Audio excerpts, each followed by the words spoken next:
Today I'm making a video showing you a little side project I got going on my project car, the 1990 Audi Coupe Quattro that I put the 1.8 in. It has a steering rack out of a Fox that I installed because I wanted manual steering. Turns out the effort's a little bit too high. It's drivable for me, it's fine, but I would like for my wife to be able to drive this car, and I think on the track for an extended period of time it would get kind of tiring, especially in a parking lot and stuff like that. The effort is a little bit too high still, so I'm gonna add this Prius electric assist unit. I guess it's a pretty commonly done thing. I haven't seen it yet on this one, on one of these cars, but it's done pretty often.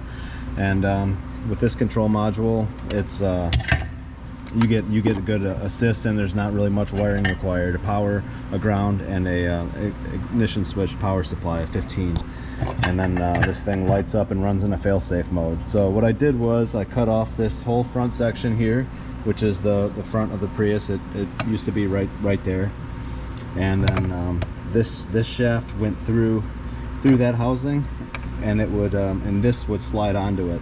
So I cut a big section of this off. This used to be longer, and I welded that in right here onto this that I cut off of a factory Audi 90 our front section. This is where the steering wheel mounts, right here. So this should land in the factory location as far as how to mount this, and the assist unit will be here. And then I just need to come up with a U-joint like this that'll allow it to attach to the factory mount, and kind of just weld it together, and that's it. So now this is going to mount correctly. I have to come up with some kind of mount for this.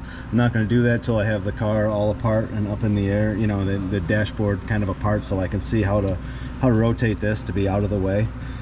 This motor is probably going to go kind of upwards towards the instrument cluster, because I don't want it hanging down by where my feet are. It's not too much clearance down there, so I'll probably just spin that upwards, come up with a mount for this, and yeah, that's it. So I'll make another video as I start doing it and show you how it goes. Hopefully this won't be too bad. It seems like a pretty straightforward kind of thing. So thanks for watching.